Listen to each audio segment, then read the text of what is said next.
All right, we think we have the bike complete. I hung the mirrors today, used the 3 or 4 sets of mirrors we had and made a set. They look pretty good. The bike, we've gone over it the best we can and we think it's ready to go.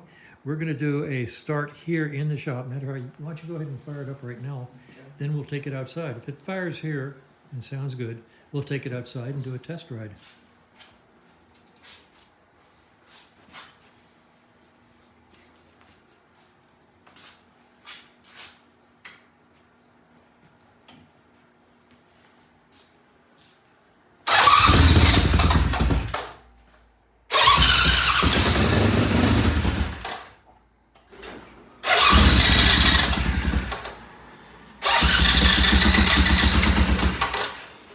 Try a little more gas, or maybe it's choke. I don't know. How's that?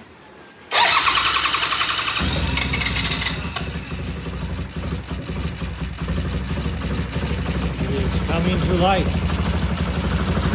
It's alive! It's alive! All right, we're gonna let this sit here and warm up, and then we'll take it outside.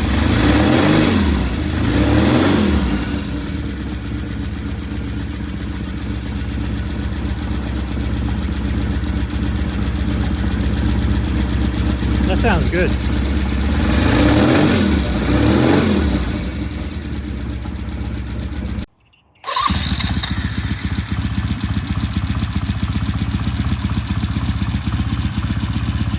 This has been a very, very long project.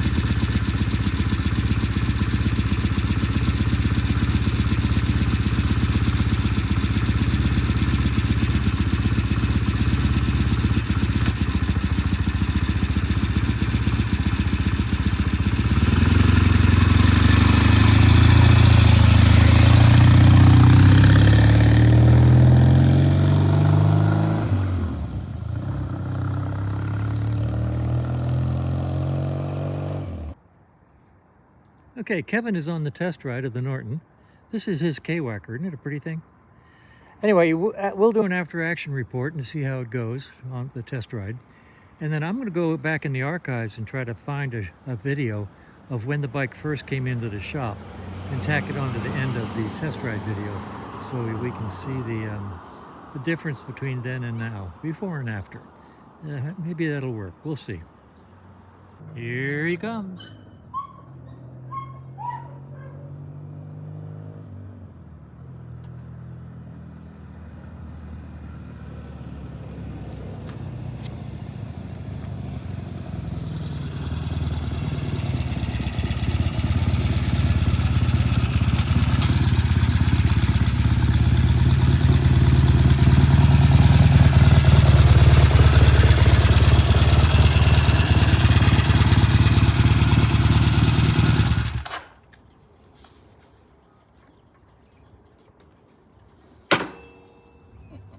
Yeah.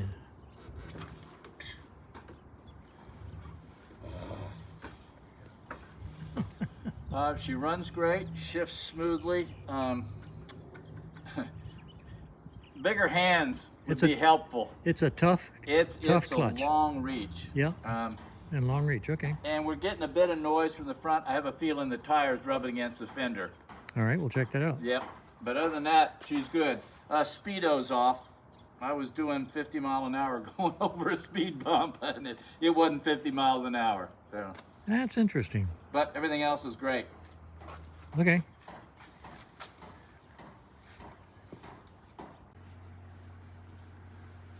Okay, the tire was rubbing the fender brace just a little bit. That was the noise Kevin heard. Keeping in mind, this is not an original fender. It's a make-do fender. And I'll give her a spin here. Nice and quiet. It was just barely touching here, just barely touching there. We just moved that out a little bit. And we're not going to do anything about the speedometer. If it's not reading right, well, the client should get a few miles on it and then bring it back for any remedial repairs needed, any follow-up fix-up if there's anything. And we can talk about what to do about the speedometer. The drive might be wrong ratio, the speedometer might be wrong ratio. Hard to tell. and not worth spending money on at this point in time without a lot of riding. We're letting it go, It's good. right? It's good. No, it's good to go. If it was my bike, I'd ride off with it. Okay, you're happy, I'm happy, Yeah. we all concur. Yeah. All right. I'm going to try to find some of the original videos showing the bike as it came into the shop and tack it onto the end of this, Good idea. just to give a contrast before and after. Perspective, as it were. Now, this is a 1975 Norton 850 Commando electric start, of which the electric starter has been pulled off. Probably, who knows, it's not there. So, I've got the California air conditioner on it, which they came out with 75 for noise reduction. It's a nasty piece of kit. And we're going to take that off completely and put a small air cleaner on it. The bike is rather complete. It's interesting. It says no oil, no oil. I didn't do that in this case. When there isn't, I do this. But somebody else did this, which is a little worrisome because when the client brought it here, he said it was somewhere else. And they kicked on it for like 15 minutes in order to get it started and told him it was finished, and it wasn't. But the fact that they may have started it with no oil is a little bit scary. So we'll see what happens as soon as I can get a foot on the Kickstarter and the electric starter and drain the sump and drain the oil bottle. And we're going to put new iso-elastics in this thing because it's been sitting on these since it was new and they're hard as rocks. Rebuild the front brakes, rebuild the back brakes, completely check it out, do whatever we find necessary. I've already ordered and received a whole bunch of parts for it, and I'll show you over here. My goodness, we've got gaskets, we've got, what is this? This is bits and pieces. Brand new chain. This is the new American starter. These things will spin a Norton like a sewing machine. This is a complete side stand kit because the side stand's gone. And then all of these parts are in here, new shock absorbers, and all kinds of little bitty parts, including a new taillight shroud, carburetor rebuilds. We're going to try to rebuild the master and slave cylinders on both hydraulic brakes, front and rear. Sometimes we're successful, sometimes we're not, depends on how corroded the inside of the master cylinder is. I don't really rebuild master cylinders normally, but we're going to try on this bike.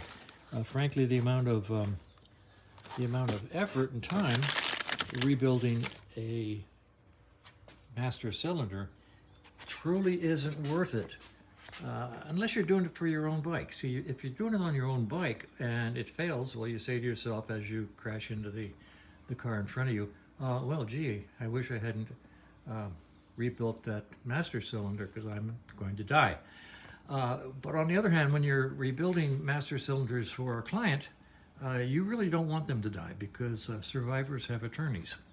So I'll look at these master cylinders and see if they have nice clean bores, in which case I will put in new internals. But if there's anything wrong with the bores of the master cylinders at all, I don't bore them out, I don't clean them out, I don't rebuild them, I just put on new master cylinders. Basically liability. Okay, so anyway, the bike is a complete bike. That's nice. And I'll do a walk around.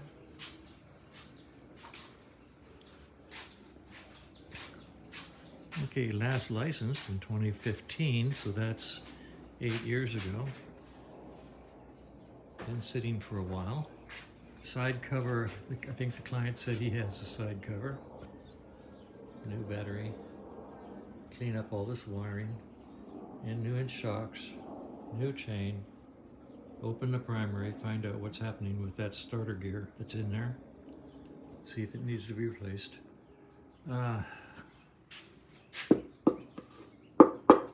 Nice metal gas tank. Clean that out. Clean up the motor. And clean. clean and clean and clean and clean some more. And we have instrumentation up here.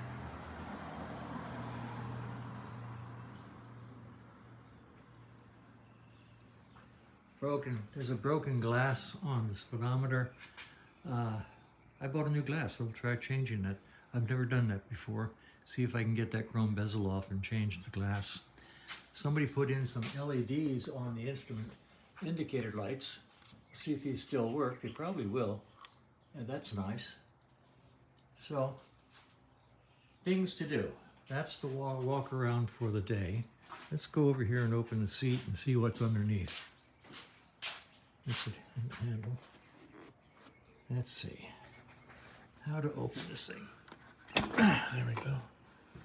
Oh my, that's just lovely wiring. We will simplify that a lot when we put on the new rectifier regulator and get rid of all these added wires. There's a bunch of stuff here that's going to go away.